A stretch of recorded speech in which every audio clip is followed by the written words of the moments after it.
నేను అనేది స్వానుభవం అయినప్పుడు రమగారు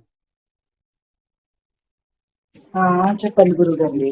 నేను అనేది స్వానుభవం అయినప్పుడు నేను రమగా ఉన్నాను అనేది కూడా స్వానుభవం లెక్కకు వస్తుందా, లేకపోతే మీరు వచ్చిన తర్వాత వచ్చిన అనుభవాన్ని లెక్కకు వస్తుంది? కార్యం ఒక పనిముట్టుగా కదా గురువు గారు. రమ ఒక పనిముట్టుగా ఎవరికి నేనుకి పనిముట్టు ఏం చెప్పడం లేదే. నేను చెప్పదు గురుగారు. ఒక మీతోనే మాట్లాడాలి నేనుగానే ఉంటూ మరి రమే మాట్లాడాలిగా.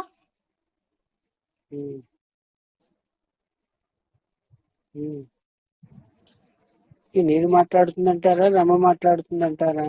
నేనేనండి, రమ ద్వారా.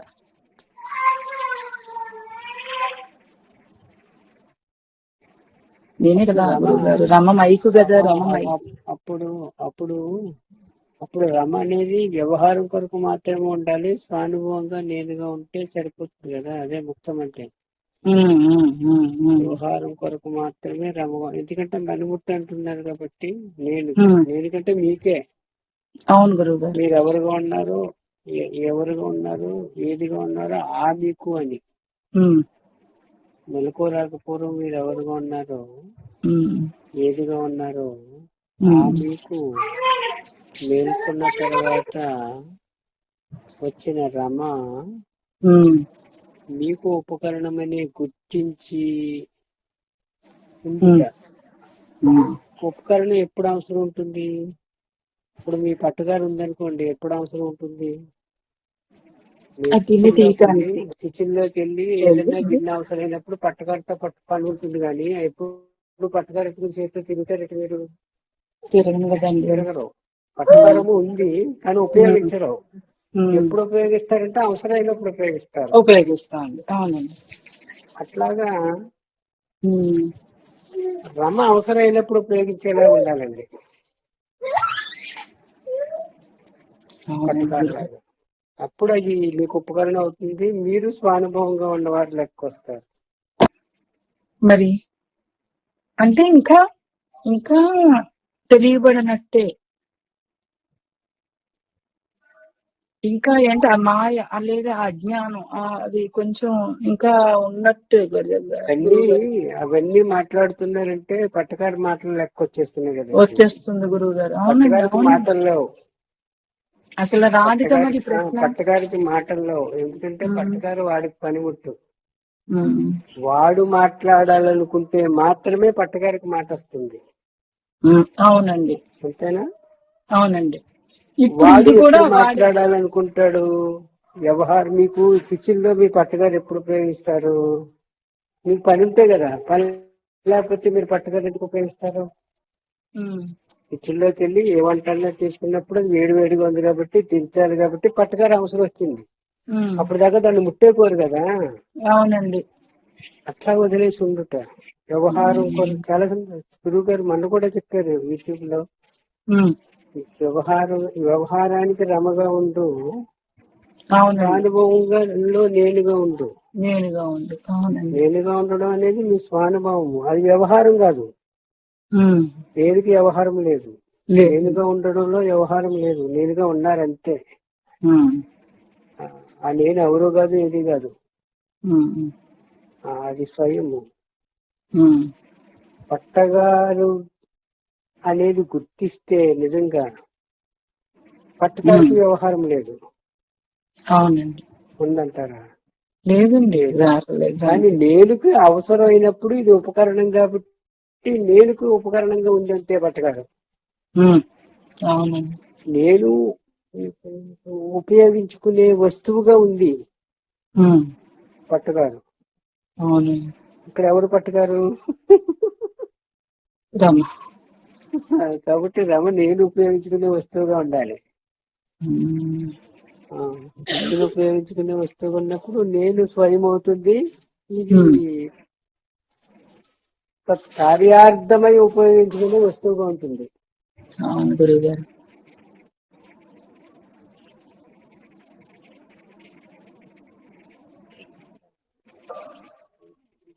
వేదాంతపరమైన మాటలకు పెద్ద అవకాశం ఉండదు. ఎందుకు ఉండదంటే పట్టుకారు పని ఉంటుంది, అవస్థలు ఉండదు. రాగద్వేష కామక్రోధాలు ఇచ్చేది అన్ని పోతాయండి, ఒక్క పెట్టినే ఎగిరిపోతాయి అనమాట అండి. ఉమ్, ద్వంద్వాలు పోతాయి, ఇవన్నీ పోతాయండి. ఉమ్, ఉమ్. ఒక్క మాటలోనే వెళ్ళిపోతున్నాయి. ఇది పట్టకారని గుర్తించడం అంటే అంటే చూడటానికి ఇది పట్టకారనే మాట మాట్లాడేస్తున్నాం. ఉపకరణాన్ని ఉపకరణం గుర్తించడం అయిపోయింది, అకౌంట్ క్లోజ్ అయిపోయినట్టు. పట్టగారు స్వతహాగా ఉనికి లేదని కదా చెప్పారు. ఉమ్, లేదు గురువు గారు. ఆ ఉనికి లేనప్పుడు ఎవరు ఉనికి ఉంటుంది? ఉమ్, వాడు ఉనికే కదా. వాడు అవును. కంప్లైంట్ చేయడు. ఉమ్, ఎందుకు కంప్లైంట్ చేయడంటే వాడు పనిబుట్టు ఒకటే, వాడికి అభేదంగా ఉంది, అభేదం ఉంది. ఆ, ఆ. కంప్లైంట్ చేయాల్సిన అవసరం లేదు వాడికి. ఎందుకంటే రాగము తానే, ద్వేషము తానే, అన్ని ద్వేషము తానే. దాని. అవునండి. వాడికి ఇతరం అనేది లేదు. ఇప్పుడు వాడికైతే ఇతరము. మాయగా రమ మాట్లాడిందా మరి? మన లెక్కల్లో అయితే ఇతరం లెక్కకు వస్తుంది, కానీ మాయకు వాడికి వచ్చి. ఇతరం ఎట్లాగవుతుంది? వాడిదే కదా ఈ సృష్టి అంతా. అవును గురువు గారు. అరిషట్ వర్గాలు వాడికి అన్యము కాదు. ఉమ్, కాబట్టి వాడి పర్మిషన్ మేరకు వర్తించేవి ఉమ్, వాడు కంప్లైంట్ ఎందుకు చేస్తాడు? ఉమ్. ఓకే, భేదభావం పోతుంది అంతే. పట్టకారు కలిగిన వాడు కంప్లైంట్ చేయడు, ఉమ్, పట్టకారుకు ఆ గొడవ లేదు. ఉమ్, అంటే సరే ఎవరికున్నాయి? ఉమ్. సృష్టిలో పట్టకారాన్ని గుర్తించడంతో అక్కడే అకౌంట్ క్లోజ్ అయిపోతుంది. ఉమ్, ఉమ్.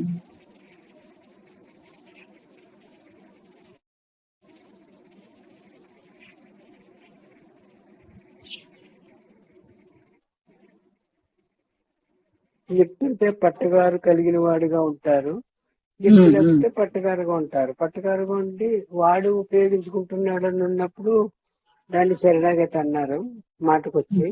ఉమ్, లేదు చెప్పుకుంటే మీరు మీరు మీకు ఉపకరణముగా ఇది పట్టగారు ఉంటుంది అనమాట. ఉమ్. ఇక్కడ మాటలు ఎక్కడ ఉన్నాయి? లేదు గురువు గారు. మాట్లాడుకోవడానికి అవసరం ఎక్కడ ఏర్పడుతుంది? లేదండి. అట్లా అయిపోతాయి అనమాట అండి. ఉమ్.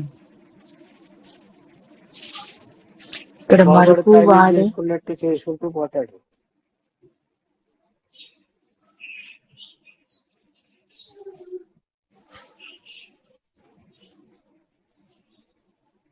ఇప్పుడు ఒక మనిషి కంప్లైంట్ చేస్తాడు, కానీ సృష్టిలో ఏ ప్రాణి కంప్లైంట్ చేయడం లేదు. అవునండి గురువు గారు. అసలు కానీ మరి ఆ బుద్ధి మనిషికి ఒక్కడికి ఉంది, పశుపక్షాదులకి లేదనే కదా గురువు గారు. అందుకని మానవ జన్మలో మరి ఈ ముక్తి అనేది.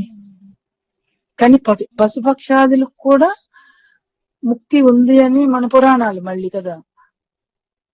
ఆ మోక్షం పొందింది, గజేంద్ర మోక్షం అనే అదే రెండు కూడా చెప్పటం జరిగింది కదా గురువు గారు. బుద్ధిజీవులు మానవులు అని.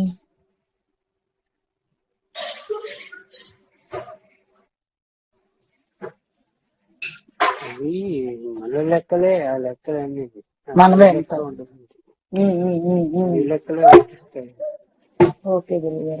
అదేమీ చెప్పట్లేదు అని అంటే ఈ సృష్టిలో ఉన్నదంతా మీ లెక్కే వర్తిస్తుంది.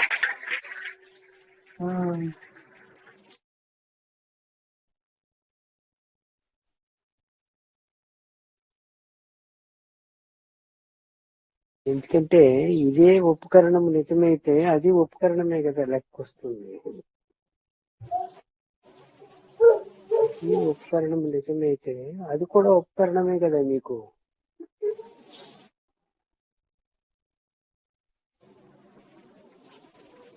ఈ పశుపక్షాదులు కూడా ఉపకరణం అని అంటారా గురువు గారు? కాదు, రమే మీకు ఉపకరణం అయినప్పుడు అవి కూడా మీకు ఉపకరణమే లెక్క వస్తుంది.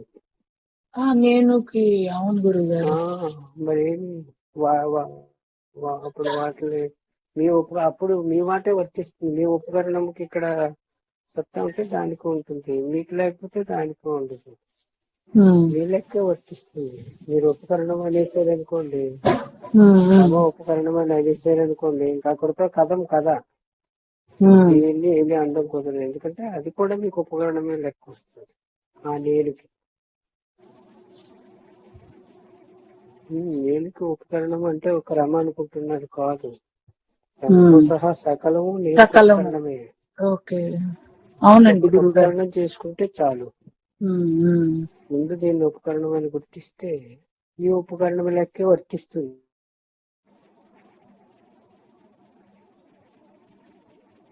ఆలోచన వస్తుంది. రమ అనేది ఆలోచన కదా వాడికి, ఆలోచన. ఈ ఆలోచన నిజమైతే ఉన్న ఆలోచనలన్నీ నిజమవుతాయి. ఇదే ఆలోచన నిజం. ఇప్పుడు కూడా ఆలోచన అనేది కూడా వాడికి ఉపకరణమే కదా. మళ్ళీ ఒక్కటి గురువు గారు ఇక్కడ అదే వర్తిస్తుంది, ఆ లెక్కే వర్తిస్తుంది. ఉపకరణాన్ని అవసరమైనప్పుడు మాత్రమే ఉపయోగించుకుంటాడు ఉపకరణం కలిగిన వాడు, ఉపకరణాన్ని ఉపయోగించుకునేవాడు. గురువు గారికి ఉన్న ప్రశ్న అండి, ఇప్పుడు ఈ అసలు నేనుకి రాగద్వేషాలు లేవు, దేహమేమో నేనుకు ఉపకరణం అయ్యిందండి. ఈ ఉపకరణం మరి జడం అయ్యింది. మరి ఈ ప్రశ్నలు వేస్తుంది ఎవరిక్కడ? అసలు నేనుకి అవసరం లేదు, ఈ జడమైన ఉపకరణానికి తెలియదు, ఇది అవసరం లేదు. ఈ మధ్యలో ఉండే ఈ మాయాశక్తిగా, లేకపోతే ఇది రత్నరమలోకి వచ్చేయడం వల్ల వస్తున్న విషయం అంటారా? ఈ రాగద్వేషాలు, ఈ విచారణ అంతా ఎవరికంటారు ఇది? అది మీరు అడిగి తెలుసుకుంటే రెడీమేడ్ అయిపోతుంది, మీరే ఛేదించాలి. నిన్న చెప్పారు కదమ్మా చిట్టెడు గ్రంథి అని, అది రమైతుంది, అదే మాయ అవుతుంది. రతన్రామ్ గారు మీరే ఛేదించాలి, మీ లోపల నుండి వస్తుంది. ఆరాధిస్తే పోతున్నాను. ఎవరు ఎవరు ఎవరు అని మీరు ఆ ఎవరు అని మీరు ప్రశ్నార్థకం వేసి దాన్నే చూస్తూ ఉండండి, మీ సమాధానం వస్తుంది. ఆ సమాధానం పనిచేస్తుంది. ఒకవేళ మనం ఏదైనా చెప్పుకున్నా ఇది రెడీమేడ్ అయిపోతుంది, మళ్ళా మాట్లాడుకోవడానికి మనకు వస్తాయి ఈ మాటలు. అప్పుడు ఏంటే ఇప్పుడు నేను చెప్పే మాట అర్థం అవుతుందా? ఒకవేళ రెడీమేడ్ అయిపోతుంది, నేను ఏదైనా చెప్పొచ్చు, మీరు ఏనొచ్చు, మళ్ళీ సిద్ధాంతంలోకి వచ్చేస్తుంది. మళ్ళా మనం మాట్లాడేసుకుంటాం, ఆ మాటని మాట్లాడేసుకుంటే సిద్ధాంతం అవుతుంది. కానీ మీ అనుభవానికి అందాలంటే ఆ ప్రశ్ననే చూస్తూ ఉండాలి మీరు. అసలు నిజంగా వస్తే అది ఎవరికి నిజమే కదా. మీరు గొప్ప సందేహాన్ని అడిగారు. ఏంటి ఇదే ఉపకరణం అంటున్నావు, దాని అంతా అది స్వతంత్రించి కార్యకలాపాలు చేయదు, ఆడికి అవసరం లేదు, మధ్యలో ఎవరికి వస్తుంది?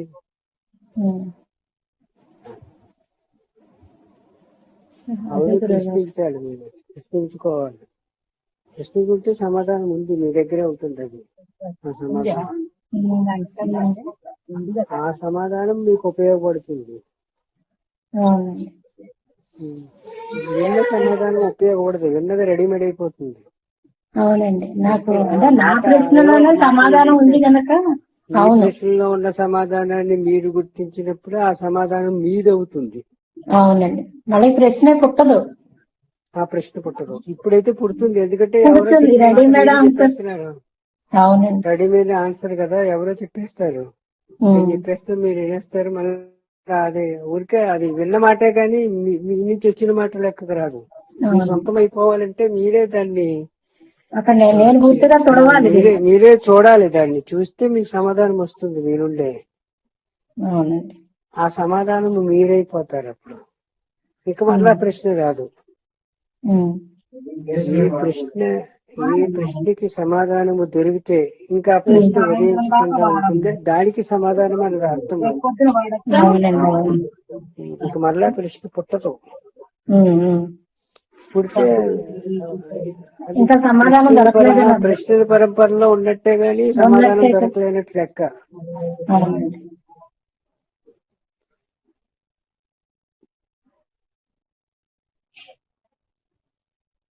ఒకవేళ ప్రస్తుతం ప్రశ్న రూపంలో లేకపోయినప్పటికీ దేహం లేననే భావన ఉంటే మీకు ఎప్పుడోకప్పుడు ప్రశ్న ఉదయించే తీరుతుంది, సందేహం లేదు. ఎందుకంటే దేహమే అంటి పెట్టుకుని ఉంటుంది ప్రశ్న. దేహం అంటేనే ప్రశ్న. సందేహం ఉంది కదా, దేహం ఉంటే సందేహం ఉంది అని చెప్పారు. అవునండి, అయితే దేహము కాకుండా ఉండవలనని కూడా సమాధానం చెప్పారు. అవునండి. దేహం సందేహం కాకుండా లేకుండా ఉండాలి ఉంటేనే అంటే సందేహం దేహం నివృత్తి వదిలి అవుతుంది, కానీ దేహంగా ఉంటే సందేహం లేకుండా ఎందుకు ఉంటుంది? ఉంటుంది. ఉంటుందండి. ఇప్పుడు దేహంగా ఉండి మీ సందేహానికి సమాధానం అంటే ఆ సమాధానం రెడీమేడ్ అవుతుంది, కానీ దేహము కాకుండా ఉండడానికి పనికిరాదు కదా ఆ మాట. అవునండి. అవునండి. అవును. మీరు దేహము అంటే కాకుండా ఎంత ఉండవాలంటే మీరు సమాధానమైనా దేహం కాకుండానే ఉండాలి. ఉండాలండి. ఆ స్థితికి వెళ్ళి దీన్ని ఉండాలి తప్పించి ఇందులో మాట వరుసకి ఎలాంటి సమాధానం తీసుకొచ్చినా అది ఫుల్ఫిల్ ఎవరు అవ్వదు ఇక్కడ. చెప్పిన మాట అయినా సరే, ఓహో ఇలా చెప్పారు బాగుందని సంతృప్తి ఎందుకు ఊరుకుంటుంది, మళ్ళా మామూలుగానే ఉంటుంది. దేహం మీరు అవును. అనుకునే భావన ఉంది కాబట్టి సందేహం ఉండనే ఉంటుంది. అవునండి. అది మీకు ఎట్లా అవసరానికి ఉపయోగపడుతుంది? అవసరానికి ఉపయోగపడాలన్నారు గురువుగారు. ఉమ్. అవసరానికి ఉపయోగపడింది కదండి. అవునండి. ఇప్పుడు అవసరానికి ఉపయోగపడేదిగా ఉండాలి. ఉమ్. మీ నుండి మీకు వచ్చిన సమాధానం మీకు అవసరానికి ఉపయోగపడుతుంది. ఉమ్. ఎవరో చెప్పిన మాటలో మాట్లాడుకోవడానికి ఉపయోగపడుతుంది, అవసరానికి ఉపయోగపడదు. మళ్ళీ అది పక్కవాడి డైరీ అయిపోతుంది కదండి. అంతే కదా. ఉమ్. ఎవరో డైరీలో ఉన్న విషయాలు చదువుకుని చెప్పుకోవడం లాంటిది. అవునండి.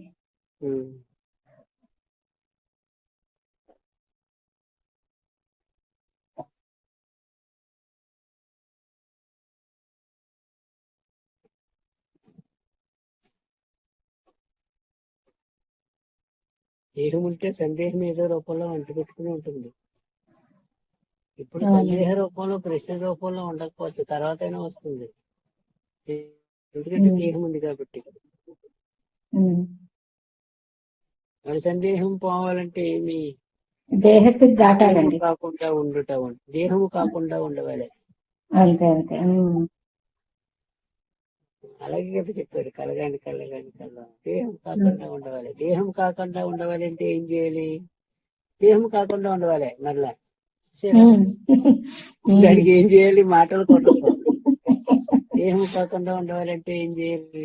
దేహం కాకుండా ఉండవాలి అంతే. అంటే అదే ఆన్సర్ నిద్రపోవాలంటే ఏం అప్లై చేయాలి? చేసుకుంటూ నిద్రపోవాలంటే నిద్రపోవాలి అంతే. అంతే.